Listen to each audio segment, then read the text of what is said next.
Martin Cahill is a significant figure in Irish crime history, embodying the societal changes in Ireland. He was born into poverty near Mountjoy Square and grew up in Crumlin, navigating a crime-ridden environment shaped by deprivation. During the 1970s and 1980s, Cahill built a well-organized criminal enterprise, becoming known for high-profile heists such as the 1983 O'Connor's jewellery robbery and the 1986 Russborough House art heist. His clever strategies made him elusive, frustrating the Gardaí in their attempts to apprehend him. Cahill's complex personal life and his defiance of authority distinguished him from others, but his conflicts with groups like the Provisional IRA ultimately led to his assassination in 1994. His death marked a significant shift in Dublin's criminal landscape, paving the way for increased gang violence.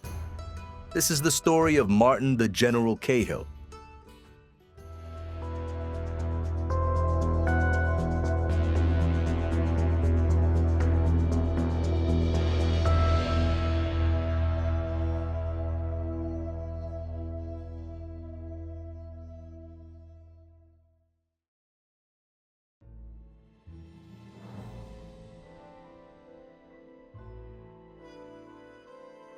Martin Joseph Cahill was born on the 23rd of May, 1949, in Grenville Street, just off Mountjoy Square on Dublin's north side.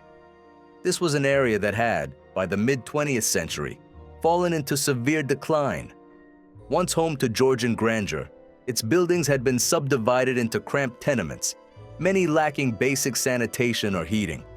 These conditions shaped the formative years of many children who grew up in the area, including Cahill. Life for families in the inner city was defined by precarious employment, overcrowding, and a lack of social support structures. Children often played in rubbish-strewn streets, formed tight bonds with peers, and learned early that authority figures were to be watched warily, if not avoided altogether. In 1960, when Cahill was 11, the Dublin Corporation relocated his family to Captain's Road in Crumlin as part of a sweeping slum clearance program. Though Crumlin provided improved housing and a sense of suburban stability, the underlying tensions of poverty remained. It was a place where working-class families struggled to make ends meet, and where criminality, though not universal, was neither unusual nor shocking. Adolescents often drifted toward petty crime as a means of supplementing income or asserting independence in an environment that offered limited legitimate opportunities. By his early teens, Cahill had already begun to engage in theft and mischief. Local burglaries, stolen bicycles, and minor break-ins marked his early trajectory, and his behavior soon drew the attention of the juvenile courts, which in turn exposed him to Ireland's network of industrial schools. These institutions, intended to rehabilitate young offenders, were notorious for corporal punishment, rigid discipline, and emotional neglect. At age 16, following a conviction for burglary, Cahill was sent to the Daingeen Industrial School in County Offaly. Daingeen was known for its harsh regime, and many former residents described it as a place defined by violence among peers, fear of authority, and a pervasive atmosphere of humiliation. Cahill's time at Daingeen reinforced lessons he had already learned from his childhood environment. He came to trust only a narrow circle of companions and discovered that secrecy was both a means of survival and a shield against punishment. He soon realized that authority could be unpredictable and often unjust, and that power belonged to those who controlled information and inspired fear. These insights would later shape the organizational methods that made him extremely difficult for law enforcement to infiltrate. When Cahill completed his term and returned to Crumlin, his identity and worldview had hardened, and he reconnected with peers who shared similar backgrounds. Together, they formed a small but close-knit group specializing in burglaries that required careful planning rather than brute force. Cahill's intelligence, caution, and ability to quickly analyze vulnerabilities distinguished him from his peers, and although still young, he possessed a talent for identifying valuable targets, coordinating logistics, and escaping detection. His ambition grew, and by his late teens, he began to envision a criminal career that extended far beyond petty burglary.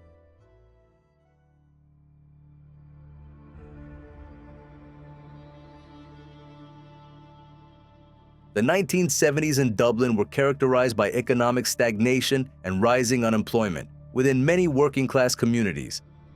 During this decade, crime rates increased, and the city's criminal underworld evolved from loosely organized street gangs into more structured networks capable of large-scale theft and fencing operations. This environment provided fertile ground for Cahill's emerging talents. As he transitioned into adulthood, Cahill began to formalize his approach to criminal activity.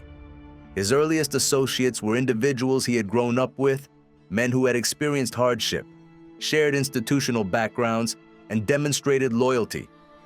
He believed that trust was the most valuable currency for a criminal organization. Once someone joined his inner circle, they were expected to adhere to a strict code of loyalty and silence. Betrayal was unthinkable, and obedience was compulsory. Cahill also cultivated an aura of authority. Although he was not physically imposing in the traditional sense, his confidence, sharp intellect, and talent for strategic thinking made him a natural leader. He instinctively understood that a successful operation required thorough preparation. He was meticulous in his study of alarm systems, escape routes, guard routines, and the internal layouts of buildings. Conducting surveillance under the guise of ordinary activities, like posing as a potential customer, a worker, or simply an unnoticeable passerby. His associates quickly learned that nothing was left to chance. Communication was one of Cahill's primary concerns. Having grown up in institutions where information could be weaponized, he developed a deep suspicion of anything that could be overheard, recorded, or intercepted. As the Garda became more adept at surveillance techniques, Cahill adapted by avoiding telephones completely, refusing to discuss operations indoors, and conducting planning sessions while driving or walking in areas where he could easily detect if he was being followed. This cautious paranoia later proved instrumental in protecting him from prosecution. By the mid-1970s, Cahill had established himself as a notable figure in Dublin's underworld. While he was not yet the dominant presence he would eventually become, his reputation for meticulous planning and unwavering loyalty attracted reliable recruits. His operations expanded in scope and sophistication, and instead of random break-ins, it targeted locations that promised significant returns, such as warehouses containing valuable goods, well-stocked shops, and the homes of affluent individuals. Cahill's evolving criminal enterprise coexisted with a domestic life that was, by traditional standards, highly unconventional. He married Frances Lawless, with whom he began raising a family. However, Frances's younger sister Tina also became romantically involved with Cahill, and over time, both women bore him children. Later, he also fathered a child with a third sister. This household arrangement, kept private for years, would eventually become one of the most publicized aspects of Cahill's personal life, and it reflected his belief that societal norms did not apply to him. As the 1970s drew to a close, Cahill's skills had matured, his crew had solidified, and his ambitions had expanded. His focus remained primarily on burglaries, but the scale of these crimes was increasing, and the Gardaí began to take note of him. Although they lacked the evidence needed to support formal charges, they soon recognized that he was different from the average burglar. He planned operations with precision, avoided predictable routines, and enforced a level of discipline within his organization that made infiltration difficult. In the years ahead, his operations would escalate dramatically, drawing the attention not only of the Gardaí, but also of international law enforcement and paramilitary organizations.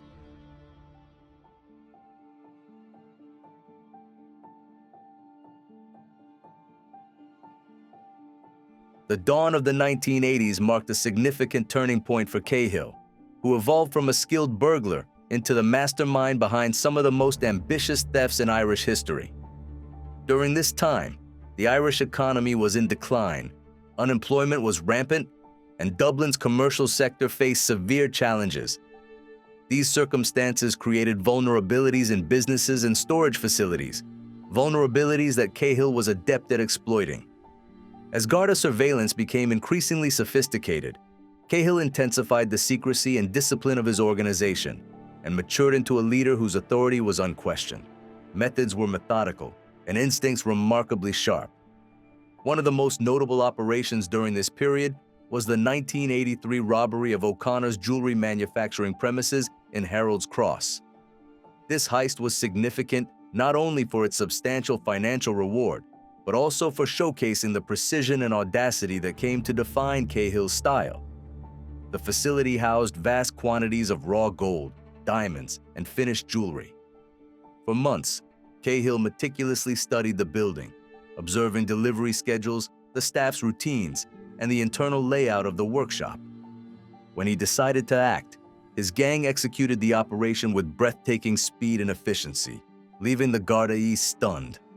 They managed to steal over 1 million Irish pounds worth of material, an unprecedented haul for a Dublin gang at the time.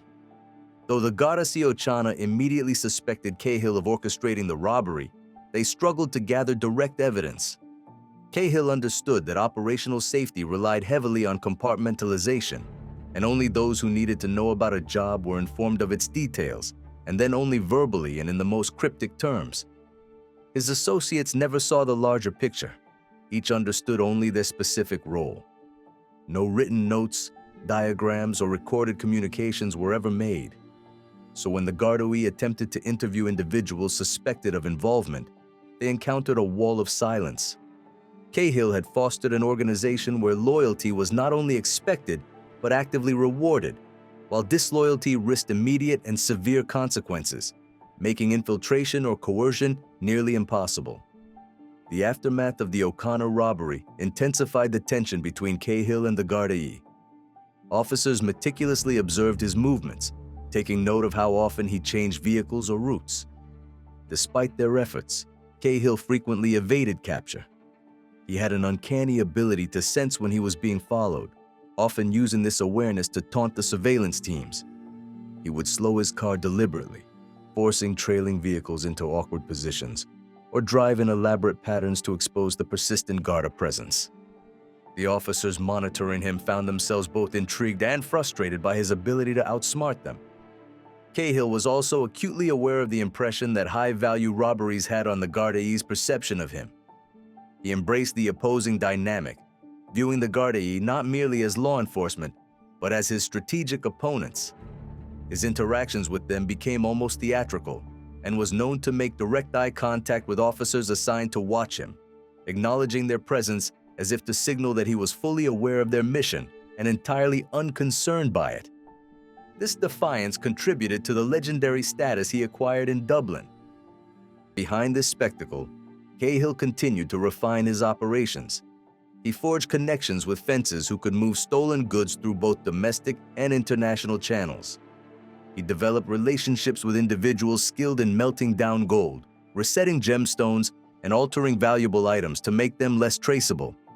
He also kept a careful watch on rival criminal organizations, understanding that competition for lucrative targets could lead to conflict. However, his growing notoriety ensured he remained both admired and feared within the underworld. By the mid-1980s, Cahill had established himself as the most effective and ambitious thief in Ireland. He had outgrown the small-scale burglaries of his youth and was preparing for operations that would thrust him onto the international stage. The escalation of his criminal activities set off a chain of events that would dominate Irish headlines, attract the attention of police forces across Europe, and ultimately alter the course of Cahill's life forever.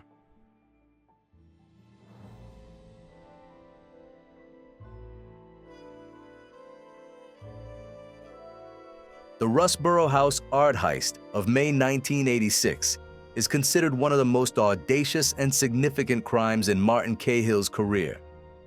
Located near Blessington in County Wicklow, Russborough House housed the renowned art collection of Sir Alfred and Lady Clementine Beat.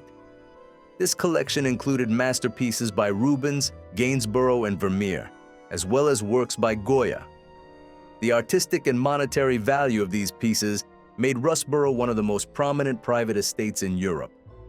Cahill recognized the exceptional value of the paintings, but he also understood the risks associated with targeting such a well-known collection.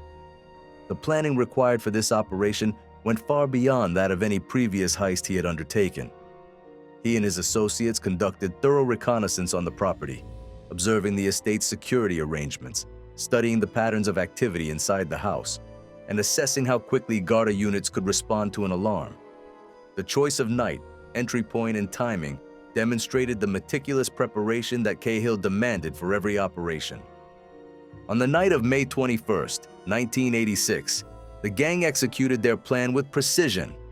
They broke into Russborough House, subdued those present, and quickly moved through the rooms containing the bait collection. In total, they stole 18 paintings valued collectively at around £24 million, making this heist one of the largest art thefts in European history. The gang carefully removed the paintings from their frames, rolled them up, and transported them away from the estate under the cover of darkness. The shockwaves from the robbery spread far beyond Ireland. The bait collection was internationally renowned, and the loss of such significant masterpieces raised widespread concern in the art world. The case prompted involvement from Interpol, Scotland Yard, and various European police forces. Cahill faced a dilemma regarding what to do with the stolen paintings. Unlike jewelry or cash, these highly recognizable artworks could not be sold on the conventional black market. Cahill appeared to grasp this from the beginning. He did not intend to sell the paintings outright. Instead, he viewed them as a form of currency for negotiation. Stolen art of this caliber could serve as collateral in criminal transactions involving weapons, large sums of money, or other high-value goods. The paintings might also be used as bargaining chips with other criminal networks or paramilitary groups.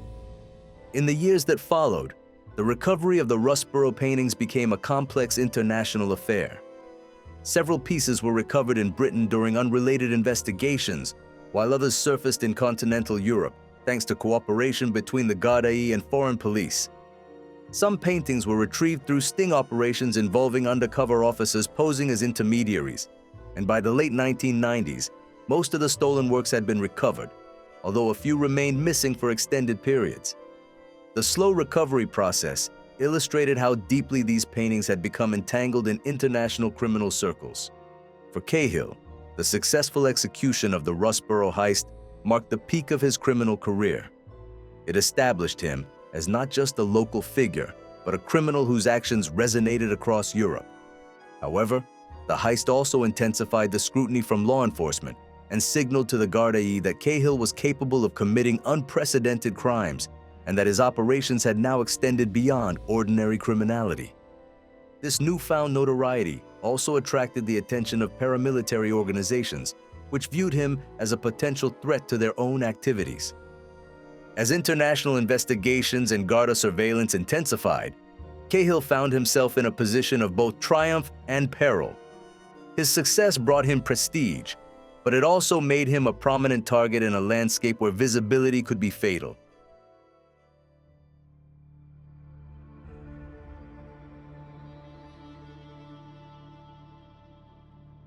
While Martin Cahill's conflicts with the Garda dominated much of his public image, a more dangerous conflict was brewing largely out of sight. During the 1980s and early 1990s, Ireland remained deeply affected by the Troubles, with paramilitary organizations, especially the Provisional Irish Republican Army, holding significant power in various parts of Dublin. These groups exerted pressure on local criminals, expecting them to either pay protection money or avoid activities that might attract Garda attention to areas where IRA operations were active. Cahill, who defied all forms of authority, refused to comply. The IRA tolerated certain criminal activities in their areas as long as they did not interfere with their political or logistical interests. However, Cahill's growing notoriety and the scale of his crimes posed a significant threat. His high-profile offenses, particularly the theft at Russborough House, drew international attention to Dublin, increasing the likelihood of greater Garda pressure in areas sensitive to IRA objectives. His blatant defiance of the Gardaí, often performed theatrically in public, risked provoking a stronger police presence in neighborhoods where the IRA wished to operate secretly. Beyond this general tension, the IRA developed more specific concerns about Cahill. They believed he was involved in buying and selling stolen goods with loyalist paramilitaries in Northern Ireland, particularly members of the Ulster Volunteer Force. While the exact extent of Cahill's involvement remains debated, the IRA viewed even the possibility of such dealings as a significant threat. Any collaboration, whether intentional or unwitting, with loyalists was considered treachery. Historians still discuss to this day whether Cahill initiated these exchanges or whether stolen goods simply circulated through broader criminal networks spanning both sides of the political divide. What is clear is that the IRA came to see Cahill as an adversary whose independence and growing influence needed to be curtailed. Warnings were issued to Cahill, though the exact nature and frequency of these warnings are not fully documented in the public domain. According to Garda intelligence reports from the period, intermediaries tried to convey the IRA's dissatisfaction with Cahill's activities. However, consistent with his lifelong refusal to submit to authority, Cahill ignored them. He believed that his operational skills, control over his organization, and ability to evade law enforcement provided him with immunity from any consequences. This confidence ultimately proved to be dangerously misplaced. By the early 1990s, the IRA had reached a conclusion. Cahill was a liability. His operations attracted too much Garda scrutiny. His behavior exhibited too little regard for warnings, and his suspected dealings with loyalists were intolerable to an organization committed to eliminating perceived threats. Unlike the Gardaí, the IRA operated outside of legal constraints, and for them, eliminating Cahill was not an act requiring judicial justification, but a strategic decision aimed at protecting their interests. As Cahill continued his activities, either unaware of or dismissive of the growing danger surrounding him, the stage was set for the climactic event of his life that no amount of tactical brilliance or audacity could protect him from.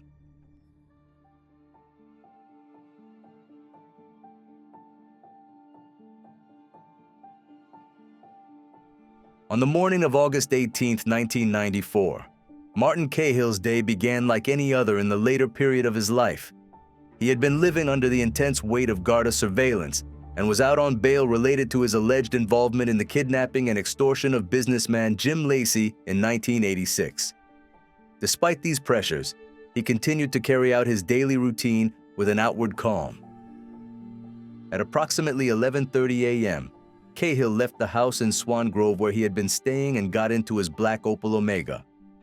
He drove towards the junction of Oxford Road and Charleston Road in Ranelagh, a familiar route, well known to the Garda surveillance teams, where several unmarked cars were already in the area, maintaining their watch. As Cahill slowed down at the junction, a motorcycle carrying two riders approached. The passenger on the bike, armed with a .357 Magnum revolver, fired multiple shots through Cahill's window at close range. The bullet struck his face and upper torso, killing him instantly. The motorcycle then accelerated away, disappearing from the scene before the Gardaí could intervene. Despite the heavy surveillance surrounding Cahill, the killing was executed so swiftly and professionally that there was no opportunity for a response. Later that day, the Provisional IRA issued a statement claiming responsibility for the assassination. They stated that Cahill had been targeted because he was a known criminal who had ignored warnings and due to his alleged connections with loyalist paramilitary groups. This claim aligned with the circumstances of the killing, a highly professional and disciplined operation carried out in broad daylight against a man already under intense law enforcement scrutiny. The assassination sent shockwaves through Dublin. News spread quickly through radio broadcasts and television bulletins, and crowds gathered near the crime scene, kept at a distance by Garda cordons. Reporters arrived to capture images of the shattered car window and the Gardaí collecting evidence. For many in Dublin, the killing of the general marked a sudden and dramatic end to a figure who had dominated headlines for years. The Gardaí found themselves in a complicated position. They had spent years trying to prosecute Cahill through legal channels, only to see him eliminated by a paramilitary group. Some officers expressed frustration that the man who had taunted them for so long had been denied the legal reckoning they had hoped for. Others privately acknowledged that Cahill's death removed a figure whose criminal operations were both disruptive and increasingly difficult to control. In the days that followed, Cahill's funeral became a media event. Gardaí monitored the proceedings closely, wary of potential violence or attempts at symbolic posturing from criminal associates. However, the funeral remained relatively subdued, marked by the tension and unease that often accompany the burial of a controversial figure. His coffin, carried through the streets of Crumlin, was followed by grieving family members, associates, and curious onlookers drawn by the notoriety of the man being laid to rest. With Cahill's death, a chapter of Irish criminal history closed abruptly, but the consequences of his assassination would resonate far beyond that August morning.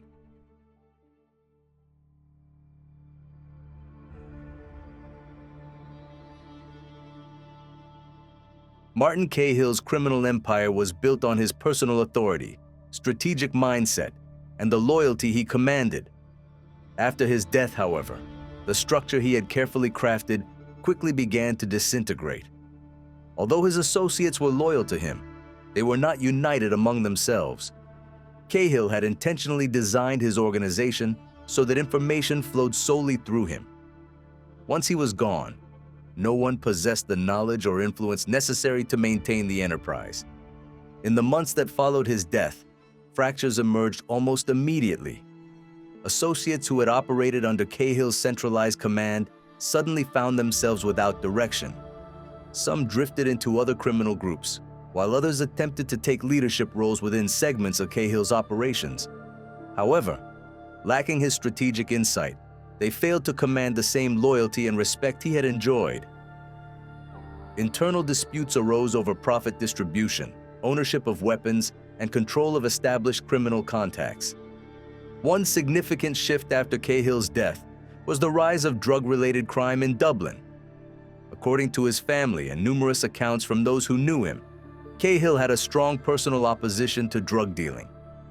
His daughter later wrote that he detested drugs and refused to allow his organization to become involved with them. While Garda sources sometimes suspected that his operations intersected indirectly with drug distributors, there is no evidence that Cahill himself orchestrated drug trafficking. His absence created a vacuum that was rapidly filled by gangs willing to embrace heroin and cocaine distribution as their primary sources of income. The mid to late 1990s saw a transformation of Dublin's criminal landscape. Violent feuds erupted between rival drug gangs, shootings became more frequent, and the stability that Cahill had imposed, however criminal, gave way to a more chaotic and brutal underworld. Criminologists and Garda analysts have often pointed to Cahill's assassination as a catalytic event that enabled this shift.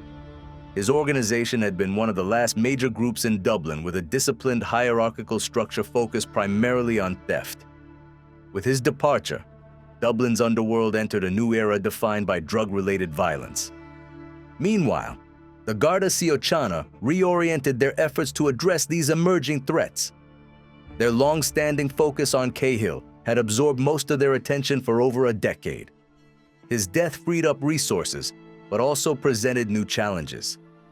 Younger criminals, unencumbered by Cahill's code of conduct, proved to be more unpredictable and prone to violence. The Gardaí soon found themselves confronting an underworld that was both more fragmented and more dangerous than the one they had monitored during Cahill's reign. Cahill's associates experienced a range of outcomes. Some attempted to retire from crime, using the proceeds they had saved. Others continued to operate at reduced capacities or fell victim to the increasing violence of the gangland. A few cooperated with authorities in later years as the power dynamics of Dublin's underworld shifted. Meanwhile, the public sought to make sense of Cahill's legacy. Some viewed him as a criminal mastermind whose death marked the end of a particular era of Irish crime. Others regarded him as a parasite whose actions harmed communities, enriched himself, and contributed to the violence that followed. Regardless of their opinions, few disputed that Cahill was an unusually intelligent and complex figure, whose criminal career left a lasting mark on Ireland. Martin Cahill's life offers a clear view of the social, economic, and political situation in Ireland during the late 20th century. He was born into poverty in Dublin and faced many failures from the institutions meant to help him. This shaped his views and led him to distrust authority. With his intelligence and background, Cahill built a criminal organization known for its discipline, loyalty, and smart planning. Cahill's criminal activities took place during a time of great change in Ireland.